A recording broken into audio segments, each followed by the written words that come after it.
Hi there. I haven't done a video for a while. I've been under a lot of stress at the moment, which I would like to talk about. Uh, which I would like to talk about from a spiritual perspective, because I keep going around in circles, and a lot of people may also be familiar with that. Same people, different places, uh, different faces, but same people. Um, and what I have found and what I believe is spirit does like to isolate us. Spirit can be very selfish. They want all of our attention and all of our focus on our work and our spirit. So, been looking through my Silver Birch book, Questions and Answers. This was Maurice Barbanel, I believe. He channeled the words of Silver Birch, who was his spiritual guide, and he channeled the information that was given from him. So I had a look at him this morning because I really wanted to talk about this, because some of the nicest people I know, including me, we get treated quite badly, and it's because we're coming from a place of love, help, assisting people, wanting to do things for people, all coming from, I think most of us that do such a lot for people come from a troubled history. So, we're reliving that, or doing all sorts of things that we had to do as children. My mother was an alcoholic, so I think that tells you all you need to know about her. Putting her to bed, doing the housework, doing the cooking, looking after a younger sister. So I had to do everything, and I had to do everything for my survival and for my sister's survival. I think I was 9 when she was born. So anyway, I've been looking back. I know why I do what I do. It hasn't helped me stop doing what I do. It's very hard for me not to help someone if they ask for help, and I think we can only travel our path as we have to. So it's happened again. I've helped a lot of people. I think there's been 4 or 5 this year. I decided this year that after my last awful boyfriend, I would never let anybody bully me again, or anybody disrespect me again. And oh my God, I have lost such a lot of people. Such a lot of people. They know who they are. Starting with my ex, obviously, and then my cousin. She got incredibly hostile, and she was so awful to me on holiday. I spent 3 or 4 days in bed. I couldn't get up, because every time I got up, she'd attack me again with verbally. And she's quite a tall built woman, and really quite scary. Excuse me. I don't know what the clock's on for. I don't know what I'm missing. So, and then there was another friend who had an abusive boyfriend. She was scared of him, called the police, all that going on. So I picked her up, and she did the same. After a few months, she swore at me, and everything I said she was criticising. So it was like I was still going out with my ex-boyfriend. I was watching people now. So and they all followed the same pattern of abuse. It was verbal abuse. It was putting me down abuse. You can't wear that dress, or don't say that, or trying to put me back in my box, because I decided, I'm coming out of that box. I'm standing up for myself, and it upsets such a lot of people. So that was the third one, wasn't it? I'll remember the others as I go along. But anyhow, I was reading Silver Birch, and he talks about loneliness, because what's recently happened is one of my girlfriends has told me a whole pack of lies, and it's been all been turned round on me, and I've lost quite a few friends that I loved and did a lot for. For example, if we went out on a Friday night, I sometimes wouldn't get home till 2:30 by the time I dropped everybody off and got myself home. And whereas I could really have been home by 1:30, not 2:30. So things like that. I even bought a bigger car because one of the girls was poorly. She got a neurological illness. I even bought a bigger car so that I could take more people out with me. So I really did invest in these relationships, and I don't feel, I'm not sure there's even one of these friends that hasn't believed the stories about me. So so I'm going through that at the moment. And then that happened maybe 2 weeks ago. And then this weekend I lost my dog. It still makes me want to cry. She got an ulcer in one of her eyes, and that was healing up really nicely. And then she got ulcer in the other eye, in the right eye, which was deeper and more painful for her. And because she's old, she developed this thing called dry eye. So while I was putting all these drops in, trying to keep her eyes moist, another ulcer developed. And the vet said with her arthritis and with the ulcer and with the heart murmur, it was probably best to let her go. She was, we don't know how old because she was a rescue dog, so she could have been 14, 16, 17, we don't know how old. So so I lost my dog as well. So it's been huge transformation for me, and it's not the first time Spirit has done this to me, and it does work because I have taken on more readings, more spiritual work, working for more churches, so I keep myself busy with my spirituality and helping people in that way. So what they do, what Spirit does actually work. It separates me from the shallower sorts of life. It separates me from people that are not good for me, and keeps me busy working for them, which is a joy. Even though I have had students where I'm teaching, they have actually left the training because they can't cope with the pain of what they do and the trauma that they face every day by dealing with people that have lost people. So it's not an easy job. I very rarely cry.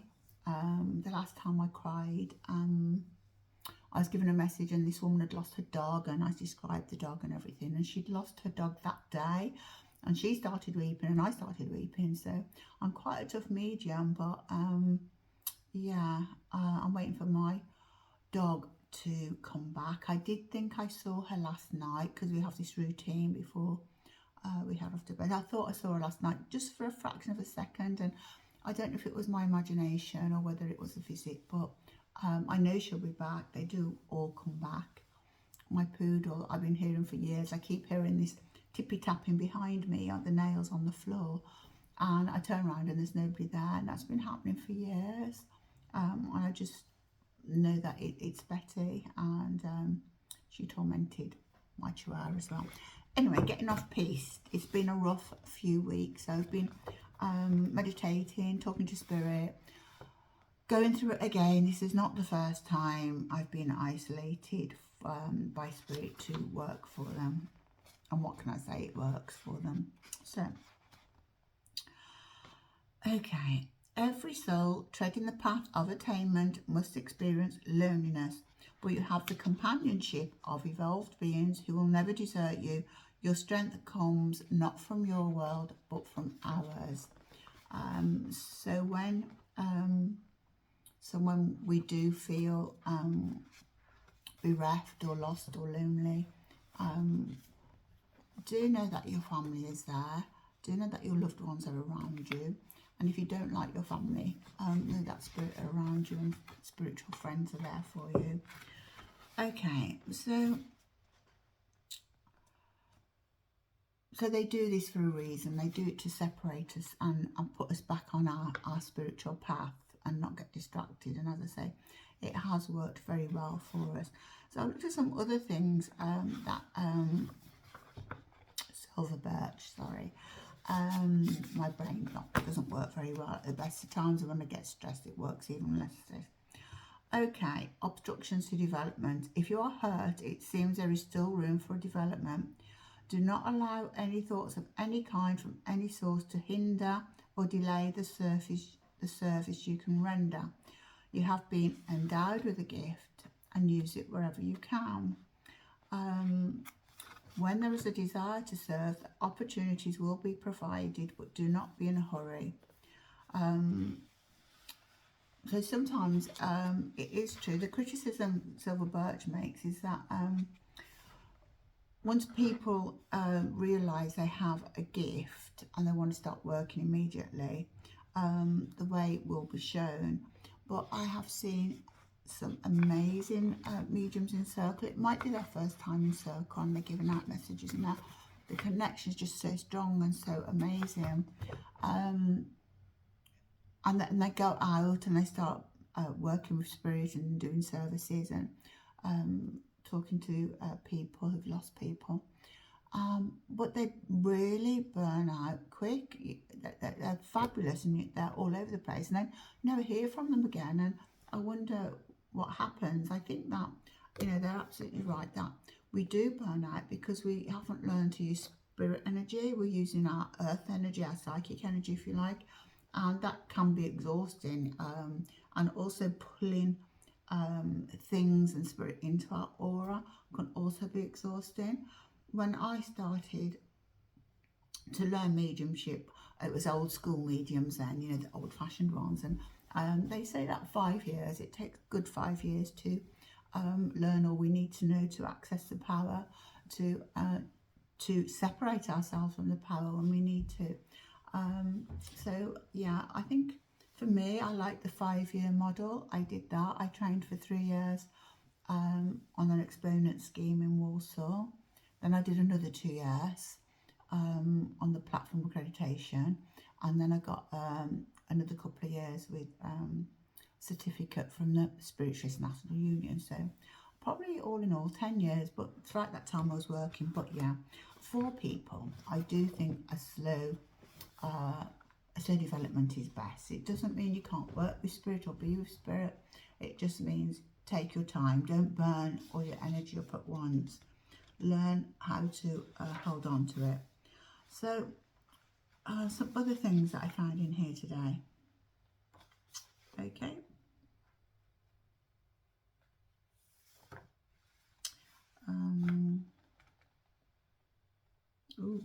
Okay. So problems, according to Silver Birch. Problems we will always have. They are there because in solving them you grow. If there were no problems, you would cease to be alive in any sense of the word. The soul comes into its own, not in sunshine, but in the storm. So here I am travelling through another storm and waiting to come out the other side. It does bring me peace, knowing that things evolve for a reason and things are around for a reason. And I'd like to share some of that with the people that watch this channel. I'm feeling I need to be more passionate about what I do. I'm noticing that some of my YouTubes aren't getting a lot of views, so I think that I'm not expressing the excitement that I feel about what I do and what I believe that the things can do for us, like crystals or flowers or cards, the energy that they can bring to us, and the energy they can use through us. So let me see, is that all I have today? Okay, nope. Okay, let's see what's going on here. The spirit grows through kindness, tolerance, sympathy, love, service, and the doing of good works. Character evolves only when you allow the divine spirit to be made manifest in your daily lives. I do try. I have a house full of spiders, and they're like this big, huge spiders, because I won't take the little ones down, and apparently the big ones feed on the little ones, and it's a vicious circle. So yeah, I get the huge spiders. I finally vacuumed some of them out of my bedroom because it was just getting ridiculous. But yeah, I hate killing things. If I have a fly in the house, I'll always open the window several until the fly goes out. I won't kill anything. So that's, I think I've always been like that. I don't think that was necessarily in my spiritualist training, but it's something I've always done. So a thing that I wanted to, also got my attention that I wanted to share with you. Okay, right. If the spirit world is a replica of this one, are all the ugly things duplicated? Slums, bad working conditions and so on? Which again I think is really interesting, because when we pass over, we take ourselves, don't we? We take ourselves with us wherever we go. So Bert says, these conditions are duplicated in the lower realms because they are the natural environment for many who cannot picture life existing under any other circumstances. Remember that this is not the reality, but rather the expression of the mentality that dwelt in this plane. The moment they realise they are not compelled to live in squalor and dirt, in conditions approximate to the worst of earth life, then they are freed. So I think that's a really interesting thought. And as I've just been reading Transurfing, which is about different dimensions and transforming ourselves into different dimensions. Hold on a moment. So transforming ourselves into the different dimensions, which is something again is quite relevant to me, because since all of this transurfing and different dimensions, all these things have been going on, because I did wonder whether my spiritualism and my mediumship was maybe coming from a parallel universe, or maybe not spirit, parallel universe. And something odd happened to me when I went to live in Wales. I remember my first house, and I moved into number 4, I think, or I was 6, they were 8. Moved into 6. It was a long time ago. I can't remember everything. I can't remember anything. And the girl lived, my next door neighbour there, lived almost next door to me in Birmingham. But she'd left Birmingham a long time before me, so I didn't know her. Same age as me, lived almost on the same street as me, from the same suburbs, as it were. So that was one coincidence, or one parallel event. But what I used to notice is I'd wander around, I'd look at people, and I think, gosh, she looks like the lady that lived over the road, the image of the woman that lived over the road. And I'd say, oh, are you from Birmingham? She'd, no, never been there. Well, that's really weird. She looks like so-and-so. And then people used to always ask me, you know, hi, Leslie, and how's Leslie? I think, who's Leslie? But they thought my name was Leslie, female Leslie, obviously. And apparently I was an image, and they couldn't tell us apart from the fact that I think she was richer than me. People were always convinced I was Leslie. I got used to being called Leslie in the end. And this happened so many times. I kept bumping into people and thinking, oh, I know her, and I know her, I know him, and people would look exactly the same, dress the same, have the same height and build. And it was really, really weird for me to be wandering around in Wales, seeing all these people that I knew in Birmingham, that I'd never been to Birmingham. So I've always had this little bit of an interest about parallel universes. So I'm reading about that at the moment. This is why I love spiritualism and having this open mind. It takes you to so many, I'm going to say exotic places, because they are exotic places in my head. So I'm looking at Transurfing at the moment, and seeing if I can't improve anything that way. But I do believe we do manifest our situation. We do manifest it. And I know that these things keep tumbling and tumbling and tumbling until I learn I don't have to protect everyone. I don't have to pick everyone up. I can leave my drunken mother on the sofa now. I don't have to keep helping and saving people. And I think most of us do have something that we have to work through. and it's so hard for me to say no when somebody needs some help. Somebody asked me the other day to do something. I said no, I can't. I'm exhausted and I just can't do that. I can't do that today. And they were okay, didn't say anything. And then I had to phone a friend and say, was it okay to say no? I said I didn't want to go there, do that. And it's so ingrained in me to do that. So I think Spirit has taught me another lesson.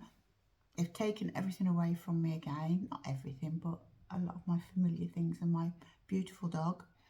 Do I have a picture of her? So off I go again, and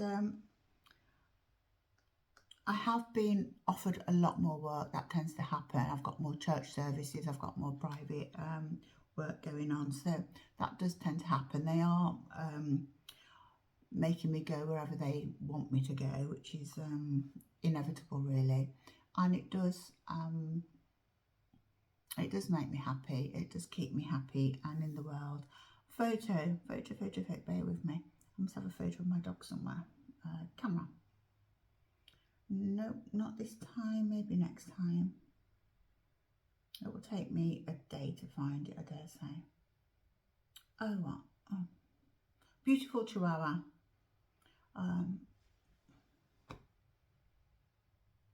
On the phone, which I can't use because I'm taping with it. Next time, tomorrow. So I just wanted to come in and I say why I haven't been available, why I haven't been doing these. It's been quite stressful pulling myself together again, because my worst thing is lies. I don't mind people telling the truth about me, but when people lie about me, that really messes with my head. So there's quite a few going on, and my instinct is to fight it.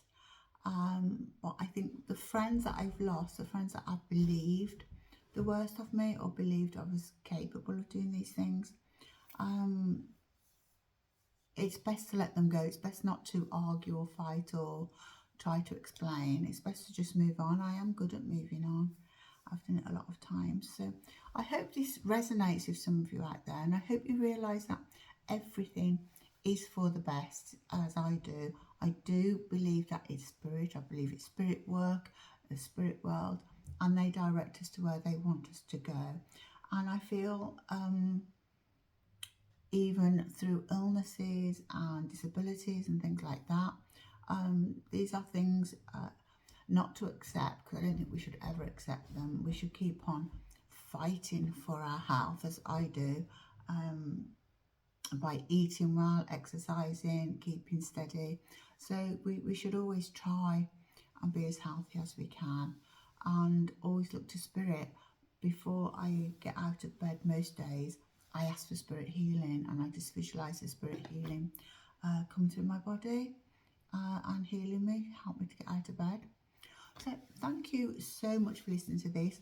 I am going to go back and look at my crystal video, because it's such an interesting subject. I don't seem to have gathered much interest about it.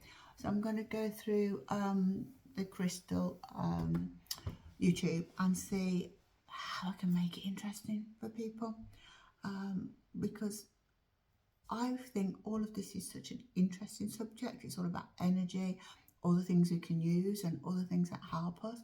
To me, it's just such an interesting concept and an interesting subject. So I'm going to have a look through and see if I can work through the crystal energy again and get more people to watch that and to use crystals. We can use crystals for healing. We can use crystals for clearing out negative energy. We can use crystals for spirit communication. We can use spirit for protection, particularly we have a necklace or a bracelet on with the crystals on. And we can use crystal for communicating with the elemental world, which is the sea and the air, and to communicate and connect to nature's energy. If we can't get to the seaside, we all know at all. Most of us remember when we go to the seaside and we pick up all these shells and we bring them back home. That wasn't just because they looked good, it's because we wanted that energy they'd got from the seaside, from the sea and the beach and the sand. They contained an energy, and we'd come home and put them out somewhere. And we've always been fascinated by them. It's not just because they're a dead item, it's because they're alive with the energy of the sea and the sand and where we've been. So, and as I say, as with crystals, they contain the energy from where they are. So yeah, I'm going to revisit the crystal video and see if I can't make that more exciting for people, and carry on regardless, and see where spirit takes me next, where they want me to go and what they want me to do. Thank you again.